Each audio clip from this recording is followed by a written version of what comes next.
இணைய நிகழ்ச்சியின் தலைமை பொறுப்பை ஏற்று இந்த நிகழ்ச்சிக்கு பெருமை சேர்த்து வருகிற சென்னை வடக்கு மேற்கு மாவட்டத்தினுடைய கழகத்தின் செயலாளர் என் அன்பிற்கினிய சகோதரர் எம்டிசி தணிகா அவர்களை சிறந்த நிகழ்ச்சியிலே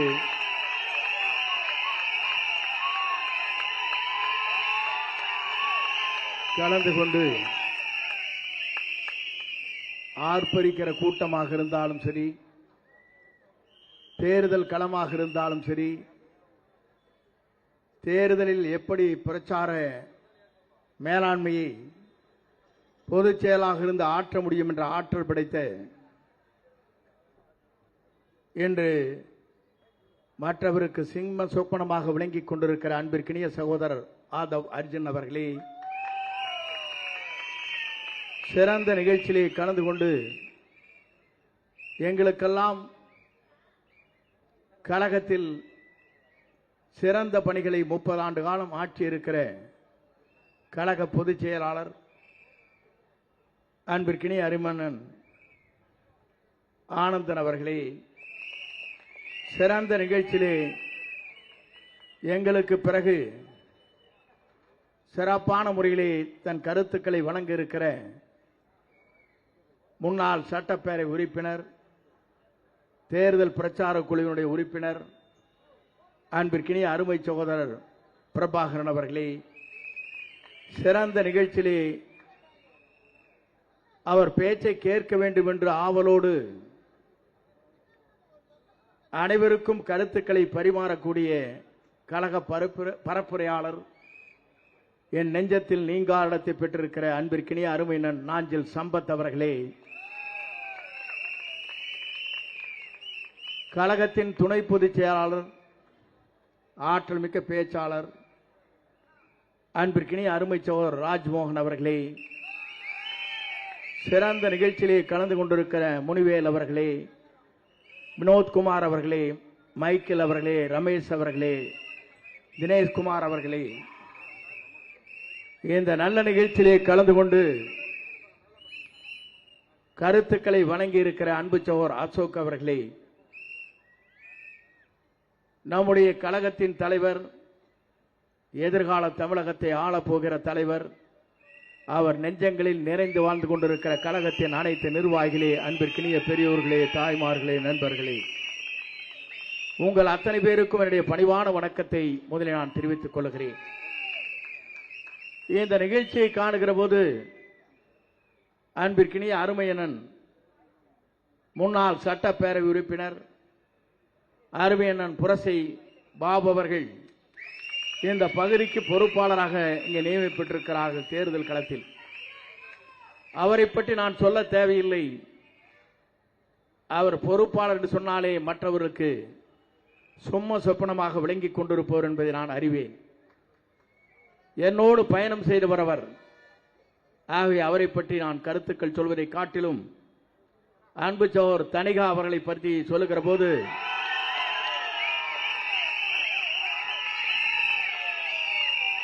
நான் போக்குவரத்து கழகத்துடைய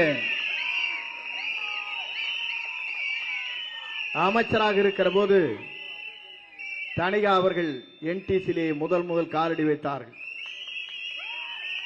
இன்றைக்கும் நான் பார்க்கிறேன், சிறந்த பண்பாளர், உழைக்கக்கூடியவர், உங்களை நேசிக்கக்கூடியவர் என்பதை நான் அறிவேன். அவருக்கு என்னுடைய பாராட்டலையும் நன்றியும் நான் தெரிவித்துக் கொள்கிறேன். ஏனே சொல்லுகிறேன் சொன்னால் 20 ஆண்டு காலம் இந்த இயக்கத்திற்காக தன்னை அர்ப்பணித்தவர். நாங்களெல்லாம் இப்போது உங்களோடு இணைந்திருக்கிறோம். ஏனென்று சொன்னால் புரட்சி தலைவரோடு 1972 எங்கள் பயணங்களை துவங்கினோம். 77 26 வயதிலே சட்டமன்ற உறுப்பினராக நான் தேர்ந்தெடுக்கப்பட்டேன். 9 முறை சட்டமன்ற உறுப்பினராக பவனி வருகிற போது ஒரே மணித்துளி என்னை தூக்கி எறிந்து விட்டார்கள். தாக்கி பிடித்தவர் தான் நம்முடைய தளபதி என்பதை நான் அறிவேன். ஏன் இதை சொல்லுகிறேன் சொன்னால், அடையாளம் தெரியாதவர்களை அடையாளம் காட்டி என்னை எப்படி பயன்படுத்தினார்கள் என்பது நம்ம அறிவோம். இங்கே அன்பிற்கினிய சகோதரர் இங்கே சொல்லுகிற போது சொன்னார்கள், நம்முடைய ஆதவ அர்ஜுனை பற்றி சொன்னார்கள். என்னை பொறுத்தவரையிலும் தலை சிறந்த தலைவராக திரைப்படத்தில் விளங்கியவர் போற்றலுக்குரிய ரஜினி அவர்கள். நான் அவரை பற்றி சொல்ல வேண்டும் என்று சொன்னால் 2019 நான் கல்வித்துறையில் பல்வேறு மாற்றங்களை உருவாக்குற போது அவர் ஒரே வரியை சொன்னார், தமிழ்நாட்டில் சிறந்த கல்வித்துறை அமைச்சர் என்று பாராட்டினார். நான் எதற்காக இதை சொல்லுகிறேன் சொன்னால், திறந்த மனது அவரிடத்திலே இருக்கிறது, மனிதநேயம் அவரிடத்திலே இருக்கிறது, நேர்மையை பாராட்டுகிற சக்தி அவரிடத்திலே இருக்கிறது என்பதை என்னால் காண முடிந்தது. அப்படிப்பட்ட தலைவரை பற்றி இங்கே சில பேர் சில கருத்துக்களை சொல்லிக் கொண்டிருக்கிறார். எங்களை பொறுத்தவரையிலும் போற்றக்கூடியவர், பாராட்டக்கூடியவர், வாழ்த்தக்கூடியவர் என்பதை நான் இந்த நேரத்திலே தெரிவித்துக் கொள்கிறேன்.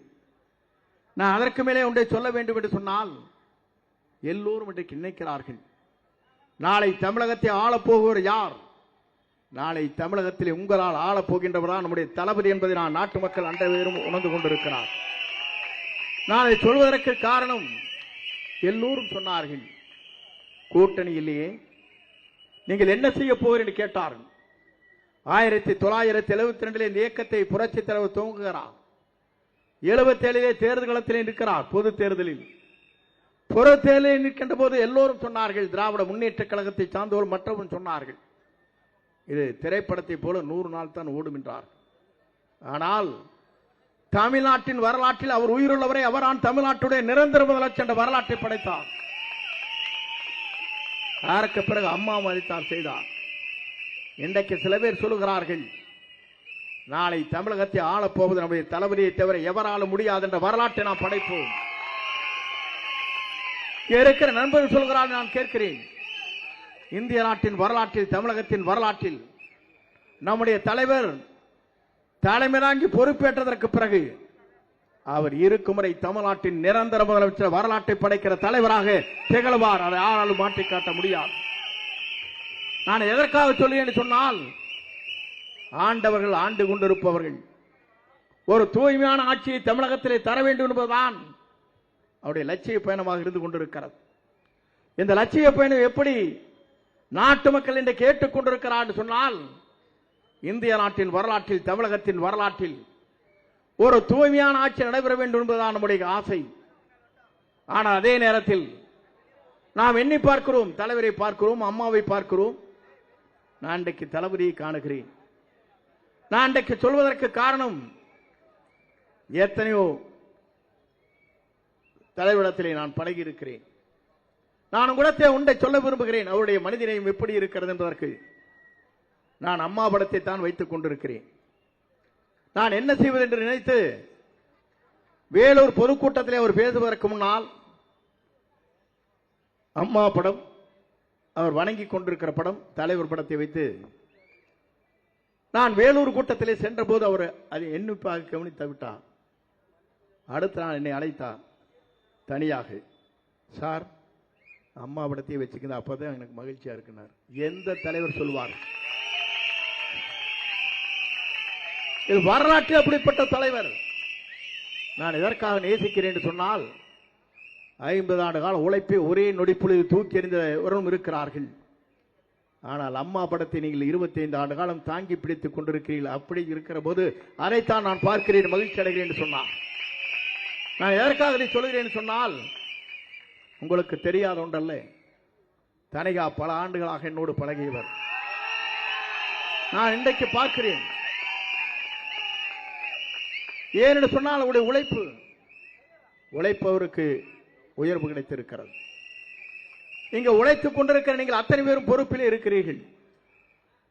ஆனால் இன்றைக்கு வியாபாரம் நடைபெற்றுக் கொண்டிருக்க ஒரு புறத்தில் இதை தகர்த்திருக்கிற சக்தி ஆரணத்திலே இருக்கிறது என்றால், தமிழ்நாட்டிலே ஒரே தலைவருக்கு தான் இருக்கிறது, அதுவும் நம்முடைய தூய தலைவராக இருக்கிற தளபதிக்கு மட்டும்தான். இது யாராலும் மாற்றி காட்ட இயலாது. எப்படி நல்லாட்சியை தமிழகத்தில் நடத்த வேண்டும் என்று சிந்தித்துக் கொண்டிருக்கிற தலைவர், மற்றவரை எப்படி நேசிக்க வேண்டும் என்கிற தலைவர், அது மட்டுமல்ல இங்கே இருக்கின்றவர் சொல்லுகிறார்களே, நான் இன்றைக்கு கேட்கிறேன், நான் எங்கே சென்று கொண்டிருக்கிறது என்பதை நீங்கள் எண்ணி பார்க்க வேண்டும். அதைத்தான் தலைவர் மலைக்கணலியை பாடுகிற போது சொன்னார், இன்னும் எத்தனை காலம்தான் ஏமாற்றுவார் இந்த நாட்டிலே, சொந்த நாட்டிலே, நம் நாட்டிலேனார். எப்போ பாடிட்டு போன பாட்டு இப்ப வருது. எத்தனை காலம்தான் ஏமாற்றுவார் இந்த நாட்டிலே, சொந்த நாட்டிலே, நம் நாட்டிலேனாரு. இதுதானே உங்களுக்கு குஷியா இருக்குது. நம்ம வேகம் வேறு. அதை விட ஒன்றை பாடினார், ஒன்று எங்கள் ஜாதியே, ஒன்று எங்கள் நீதியே, உழைக்கும் மக்கள் யாவரும் ஒருவர் பெற்ற மக்கள் எனார். அதைத்தான் நம்முடைய தலைவர் இன்றைக்கு பின்பற்றி கொண்டு, நம்முடைய தலைவருடைய லட்சியம், கொள்கை அனைத்துமே எல்லோரும் ஒன்றுதான் என்ற தத்துவத்தை நிறைவேற்றிக் கொண்டிருக்கிற தலைவராக நம்முடைய தளபதி விளங்கிக் கொண்டிருக்கிறார் என்பதை என்னால் காணப்படுகிறது. நான் எதற்காக சொல்கிறேன் சொன்னால், எல்லா ஆட்சியும் பார்த்தாகி இருக்கிறது. டெல்லியில் இருக்கிற பல தலைவரை நான் சந்திக்கிற வாய்ப்பு அம்மாளால் கிடைத்தது. நான் எதற்காக இதை சொல்லுகிறேன் சொன்னால், ஒரு தூய தலைவரிடத்தில் நான் இன்றைக்கு வந்து அவரோடு இணைந்து இந்த பணியாற்றுகிற வாய்ப்பு எனக்கு கிடைத்திருக்கிறது. உண்மையிலே இன்றைக்கு நான் சொல்லுகிறேன், எனக்கு 20 வயது குறைந்திருக்கிறது. நான் எதற்காக சொல்லுகிறேன் சொன்னால், உங்களோடு இணைந்து பணியாற்றுகிற போது தான் தெரியும் இளைய ரத்தங்கள் எப்படி ஓடிக்கொண்டிருக்கிறது, நாட்டை மாற்றுவதற்காக நீங்கள் எப்படி துடித்துக் கொண்டிருக்கிறீர்கள் காணப்படுகிறது. இங்கே பேசுகிறோர் சொன்னார்களே, ஒரு தூய ஆட்சி தமிழகத்தில் வேண்டும். எல்லோருடைய கருத்து இதுதான். ஆண்டவர் போதும் ஆண்டு கொண்டிருப்பவரும் சரியாக இல்லை என்பதுதான் தமிழ்நாட்டு மக்களுடைய நிலை. எல்லோரும் சொல்லுகிற கருத்து ஒன்றுதான். பொருளாதாரத்தில் இன்றைக்கு தமிழகம் பின்தங்கிக் கொண்டிருக்கிறது. இன்றைக்கு தமிழகத்தை பொறுத்தவரை சட்ட ஒழுங்கு சரியாக இல்லை. பெண்களுக்கு பாதுகாப்பு இல்லை. பாலியல் குற்றங்கள் நடைபெறுகிறது.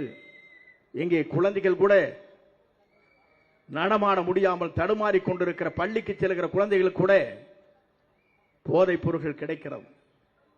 இதை முறியடிக்கிற சக்தி ஆளுநத்திலே இருக்கிறது என்றால், மே மாதம் தேர்தல் முடிவு அறிவிக்கின்ற போது அவர்தான் தமிழ்நாட்டின் நிரந்தர முதலமைச்சர் என்ற வரலாற்றை படைக்கிற போதுதான் அது உருவாகும். நான் எதற்காக சொல்லுகிறேன் சொன்னால், ஏப்ரல் மாதம் நம்முடைய தேர்தலுடைய பதிவு செய்கிற நாள் 23. நான் நினைத்து பார்த்தேன். அன்றைக்கெல்லாம் நம்முடைய தேர்தல் களத்திலே பூத்திற்கு நீங்கள் வாருங்கள் வாருங்கள் என்று நம்முடைய பூத் கமிட்டி அழைப்பார்கள். சலிச்சு போய் 6:30 மணி 7 மணிக்கு வந்து நிற்பாங்க கியூல. ஆனால் இன்றைக்கு நிலையை பார்க்கின்ற போது 4 மணிக்கே நீங்க போய் 10 மணிக்குள்ள ரிசல்ட் போட்டு வந்துருவீங்க. அதுதான் நடக்க போகுது. தளபதி தான் வெற்றி பெற்றார் என்ற வரலாறு 10 மணிக்குள்ள முடிஞ்சிரு. கவுண்டிங் எல்லாம் வேண்டியதில்லை. கவுண்டிங் பண்ண வேண்டிய வேலை இல்லை. மே மாதம் கவுண்டிங் வேலையும் கிடையாது. 10 மணிக்குள்ள ரிசல்ட் நமக்கு தெரிஞ்சிரு. நம்முடைய வெற்றி கழகத்துடைய தலைவர், வெற்றி தளபதி தலைவராக வருவார். அதை யாராலும் மாற்றி காட்ட முடியாது என்ற வரலாறு படைக்கப்படும். நான் உங்க வேகத்திலும் பார்க்க எனக்கே பயமா இருக்கு. எங்க ஓட்டு முதிச்சிருவீங்களே, எங்க ஓட்டு நசுக்கிடுவோம் பயமா இருக்கு. அப்பெல்லாம் ஃப்ரீயா வருவாங்க, ஜாலியா போவாங்க. மேடைக்கு ஆளை பிடிச்சிருந்தா அங்க உட்கார வைப்பாங்க. கூட்டம் வரும்.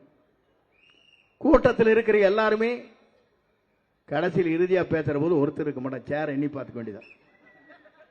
ஆனால் அதற்கு 1 கோடி ரூபாய் செலவாகிறது. மகளிர் மகாநாட்டு நடத்த வேண்டும் என்று சொன்னால் 120 கோடி ரூபாய் செலவு கோவையில். ஆனால் 1 ரூபாய் கூட செலவு செய்யாமல் இவ்வளவு கூட்டங்கள் வருகிறது என்று சொன்னால் நம்முடைய வெற்றி தளபதியை தவிர யாருக்கும் இல்லை. நான் எதற்காக இதை சொல்லுகிறேன் சொன்னால்,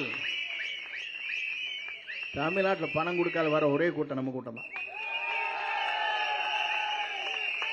நீங்க எதை எதிர்பார்த்து வருகிறீர்கள்? எதுவும் இல்லை. நாடு நலம் பெற, நாட்டு மக்கள் நலம் பெற, இளைஞருடைய எதிர்காலத்தை மனதிலே கொண்டுதான் நல்லாட்சி தமிழகத்திலே மலர வேண்டும் என்ற நோக்கத்தோடு தான் நீங்கள் நல்லெண்ணத்தோடு இங்கே பயணத்தை மேற்கொண்டிருக்கிறீர்கள். உங்களுக்கெல்லாம் என்ன இளைஞர்களாக இருக்கிற உங்களுடைய எண்ணங்கள் என்ன சொன்னால், தமிழ்நாட்டில் மீண்டும் ஒரு மாற்றங்கள் உருவாக்கப்பட வேண்டும். தூய்மையான ஆட்சி தமிழகத்திலே தேவை. படித்த இளைஞர்களுக்கு வேலை வாய்ப்பு உத்தரவாதம் கிடைக்கப்பட வேண்டும். சாலைகள் மேம்படுத்தப்பட வேண்டும். நான் ஒன்றை சொல்கிறேன், இந்த ஆட்சி மாற்றங்களுக்கு பிறகு ஒரு பாட்டில் தண்ணி 15 ரூபாய்க்கு விற்கிறதா. மேலை நாடுகளே போய் பார்த்தால் தெரியும். எங்க டேப்பு திருப்பினா தண்ணி குடிக்கலாம். அவ்வளவு சுற்றுச்சூழல் பாதிக்கப்படுகிறது. இதையெல்லாம் மாற்றி காட்டுகிற தலைவராக நம்முடைய தலைவர் வருவார். நீங்கள் 15 ரூபாய் கொடுத்து பாட்டிலை குடிக்கின்ற தண்ணீரை நீங்கள் பெற தேவையில்லை. தூய்மையான தண்ணீர் எங்கு வேண்டுமானாலும் நீங்கள் குடிக்கலாம். அதை உருவாக்குவார். அந்த மனது அவரிடத்திலே இருக்கிறது. அந்த தூய எண்ணம் அவரிடத்திலே இருக்கிறது. நான் இதெல்லாம் சொல்வதற்கு காரணம், நான் பல தேர்தலை சந்தித்து விட்டு பல தலைவரோடு பேசிவிட்டு பல ஆண்டுகள் 45 ஆண்டு காலம் முருடி வருவதற்கு பிறகு உங்களை சந்திக்கிற வாய்ப்பு எனக்கு கிடைத்திருக்கிறது. உண்மையிலே இளைஞர்களாக இருக்கிற நீங்கள் எதிர்காலத்தை நோக்கி உங்கள் பயணங்களை மேற்கொள்கிறீர்கள். சிறந்த ஆட்சியை தமிழகத்திலே தர வேண்டும் என்று துடித்துக் கொண்டிருக்கிறீர்கள். ஏழையின் கண்ணீர் துடைக்கப்பட வேண்டும் என்று நீங்கள் எண்ணுகிறீர்கள். ஏழையின் கண்ணீர் மட்டுமல்ல, பெண்களுக்கு முழு பாதுகாப்பு அளிக்கப்பட வேண்டும் என்று கருதுகிறீர்கள். நானே குறிப்பிடுவதற்கு காரணம், சுதந்திரம் பெற்றவுடனே அண்ணல் காந்தி ஒன்றை சொன்னார். ஒரு பெண் நல்லறவளே நகை அணிந்து விட்டு நல்லறவளே நடந்து செல்கிற போது அந்த பெண்ணிற்கு எப்படி பாதுகாப்பு இருக்கிறதோ அன்றைக்கு தான் பெற்ற சுதந்திரம் முழுமையாக பெற்றிருக்கிறது என்று அண்ணல் காந்தி சொன்னாரே. இந்த பெற்ற சுதந்திரத்தை மீண்டும் தமிழ்நாட்டில் நிறுத்தி காட்டக்கூடிய ஒரே தலைவர் நம்முடைய வெற்றி தலைவரை தவிர எவராலும் முடியாது என்ற வரலாற்றை நாம் படைப்போம்.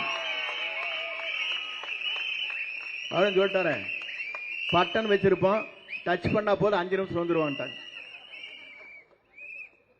இவங்க என்ன வச்சிருக்காங்க, பட்டன் வச்சிருக்காங்க.